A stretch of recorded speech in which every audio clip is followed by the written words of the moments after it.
Assalamualaikum warahmatullahi wabarakatuh. Teman-teman, lihat konstruksinya ya. Di sini ada doa, harapan dulu.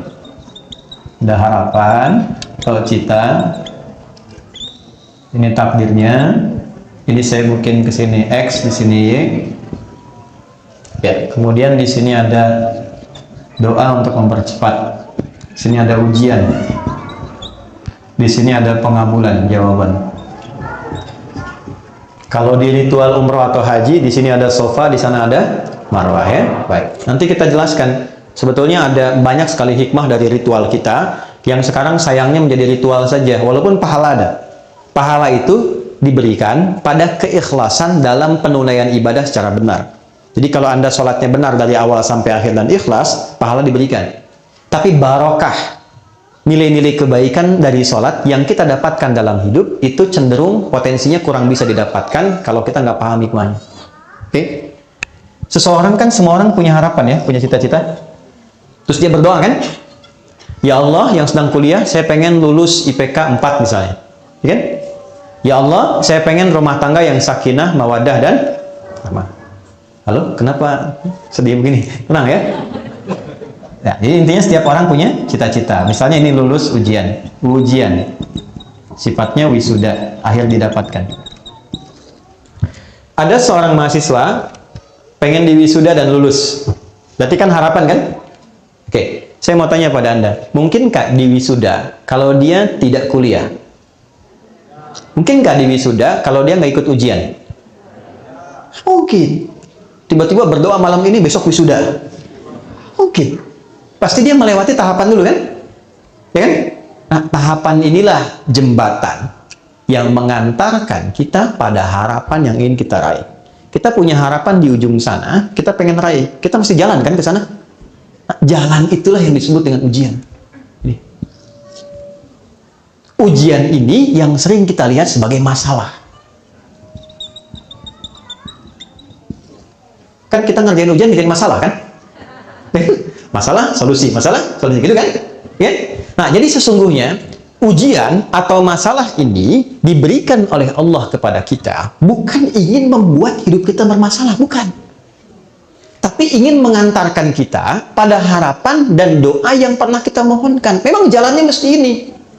Makanya kenapa masalah kita beda-beda walaupun substansi rasanya sama? Karena apa yang kita alami itulah yang sesuai dengan yang mengantarkan pada apa yang kita inginkan. Doa kita apa? Masalahnya Allah turunkan supaya mempercepat pengabulan pada apa yang kita mohonkan. Jelas sampai sini? Ya, jadi itu yang dimaksudkan. Tidak mungkin ada orang hidup itu tentang diuji, nggak mungkin. Nah, konsepsi ini ada di Quran surah kedua di ayat 155. Walanabluwannakum bisyai', dan aku pastikan setiap orang yang hidup pasti aku akan berikan ujian. Hidup sama dengan ujian. Hidup sama dengan masalah. Karena orang hidup pasti punya cita-cita, punya keinginan. Yang punya keinginan harus diwujudkan keinginannya lewat ujian. Maka hidup berbanding lurus dengan ujian. Artinya orang yang tidak ingin diuji tidak ingin hidup. Siapa yang tidak ingin punya masalah? Angkat tangan. Kan? Dibilang gak ingin, takut gak ingin hidup. Dibilang punya masalah, takut gak bisa ngatasin, kan? Oke, lihat dulu sini. Bisyai dengan berbagai macam. Minal khauf, khawatir, gelisah. Ini sudah mulai gelisah, jam berapa selesai gitu kan? Wal ju', mulai lapar. Wa naqsi minal amwal, sudah mulai ngitung ongkos, pulang gimana? Ya, wal anfus, ada yang sakit sampai yang wafat, ya kan? Ya, wat thamarat, yang hasil kerja kerasnya diambil orang lain. Ada yang begitu. Tapi itu mengantarkan pada harapan kita. Memang itu bukan punya kita. Yang punya kita yang lain, yang lebih baik. Jadi pahami yang pertama bahwa setiap hidup itu pasti akan dihadapkan pada ujian. Nah, ujian ini itu pasti akan selaras dengan kadar doa yang kita mohonkan. Makanya ketika Anda sedang punya masalah, itu hasil dari doa Anda. Jangan banyak berdoa. Itu hasil doa Anda yang minta, Allah kasih. Ya kan? Jadi begitu Allah kasih, Anda malah bilang, ya Allah, kenapa mesti saya? Kamu kan yang minta kemarin. Ya. Nah, dari sini baru turun ayat la yukallifullahu nafsan illa wus'aha. Allah nggak mungkin nguji Anda di luar batas kemampuan Anda. Ketika diberikan ujian pun yang kita mampu. Gitu. Yang sakit kan pernah minta ke surga. Yang cepat, yang mudah, nggak banyak masalah kan? Kasih. Sebut nama Allah, diisolasi supaya nggak ketemu orang-orang, nggak berbuat maksiat, telinganya bersih, lisannya bersih. Melihatnya seperti itu. Oke? Nah, kemudian nggak cukup sampai situ. Nih, katakan pada diri kita, nggak mungkin Allah nguji kalau saya nggak sanggup. Bahasa kitanya, saya bisa, saya sanggup. Dan nggak harus bikin status. Memang cuma saya sanggup ya, yang lain enggak. Terima kasih ya Allah. Yang senang aminkan ya. Tambah masalah itu. Ya? Oke. Setelah itu, setelah paham bahwa apa yang saya hadapi adalah bagian dari takdir hasil dari doa saya, maka pindah ayat. Perhatikan kalimatnya. Quran surah ke-94. Alam nashrah laka wa wada'na an. Baik, di surat apa itu? Apa artinya insyirah? Pahami, insyirah itu proses melapangkan hati, hati yang lapang. Jadi kalau ingin mudah masalah diatasi, lapangkan dulu hatimu. Karena banyak masalah menjadi besar itu bukan karena besarnya masalah, karena sempitnya hati. Oke? Jadi banyak masalah jadi besar itu bukan karena masalahnya besar, karena hatinya terlalu sempit. Anak muda konsultasi kepada seorang syekh sepuh, maaf kalau lewat waktu sedikit, ya. Syekhnya tahu banyak masalah dari runut wajahnya yang tidak biasa. Kata syekhnya begini, ikut saya saja.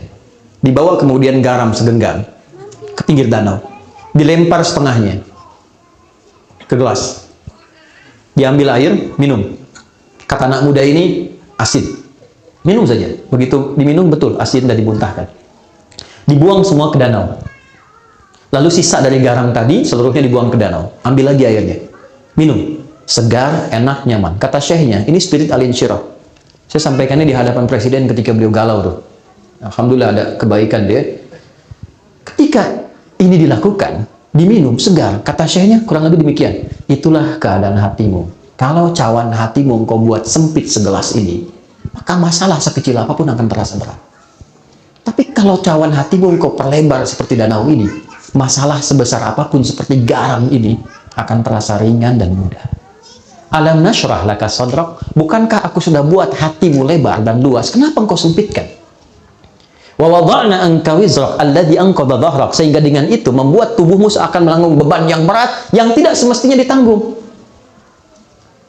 Ya, ada masalah yang kecil saja, masalah di pikiran, kok sampai nggak bisa jalan, sampai nggak mau makan. Allah tanya balik, kenapa engkau sempitkan hatimu yang sudah aku bikin lapang, sehingga masalah kecil ini sampai membuat dirimu tidak bisa bergerak, penuh, seakan-akan dari kepala sampai ujung kaki masalah semua. Ya? Wa rafa'na laka dzikrak. Perhatikan baik-baik. Bukankah dulu engkau mengalami banyak masalah juga? Tuh ditanya balik tuh teman-teman. Anda usia berapa sekarang? 30, 40, 50, 60. Allah nanya balik. Sampai di sini tiba sekarang, dari dulu kan kita punya banyak jutaan masalah. Dari mulai kita balik kan sudah punya masalah. Pernah dikejar ayam, induk ayam saat anaknya dilewatin itu kan? Banyak. Sampai masalah besar kan? Nah, Allah tanya balik, ribuan masalah itu kan pernah engkau selesaikan. Kenapa yang satu ini kemudian kau merasa berat? Mungkin persoalannya bukan masalahnya. Masalahnya engkau belum melapangkan hatimu seperti aku selesaikan ribuan masalah dulu yang pernah tuntas karena kelapangan jiwamu. Terus kita tanya balik, ya Allah, cara melapangkan hati bagaimana? Ini yang mahal di Quran. Inna ma'al usri fa inna ma'al usri. Masalahnya kita hanya lihat terjemah. Banyaknya orang lihat terjemah aja. Kita tuh saya nggak pengen ikutan gitu sih. Banyaknya orang lihat terjemah, di balik kesulitan ada padahal spirit maknanya tidak seperti itu, kurang lengkap. Yang ingin Allah katakan, perhatikan kalimatnya. Inna ma'al usri, seberat apapun masalahnya, selalu ada solusinya. Dalam bahasa singkat begini nih, pasti selesai. Pasti ada solusi. Dan teman-teman, ini spirit ayatnya, ini katakan pada jiwa kita, dialogkan lisan dengan jiwa. Adi, ini pasti selesai. Bisa, nggak mungkin nggak selesai. Pasti ada solusinya. Katakan. Kita punya ayatnya, teman-teman. Di sini masyarakat Jepang itu yang praktekkan pada umumnya. Dulu tahun 95-96 itu ada acara di sini, Benteng Takeshi namanya. Seangkatan dengan Dragon Ball, kan? Tulisan Shusuke Watanabe yang kemarin baru meninggal itu. Ya? Itu Benteng Takeshi saat tanknya sudah mulai bergerak dan ingin menaklukkan benteng. Itu di sampingnya itu ada reporter yang mendampingi dan mengatakan gini, kamu pasti bisa, kok pasti bisa, kok pasti bisa. Tuh. Kita kita punya ayat, jadi yang praktikkan. Jadi ketika Anda punya masalah, satu, simpulkan, terima kasih ya Allah, kau titipkan pada saya untuk mempercepat pengabulan doaku, engkau tidak berikan pada yang lain. Terima kasih. Yang kedua, kamu pasti bisa. Pasti selesai. Inna ma'al usri, fa inna ma'al usri. Kalau sekali nggak cukup, katakan yang kedua, sampai hati merasa tenang. Kuncinya, bukan jawabannya datang dulu, bukan selesai dulu. Kuncinya hati tenang dulu.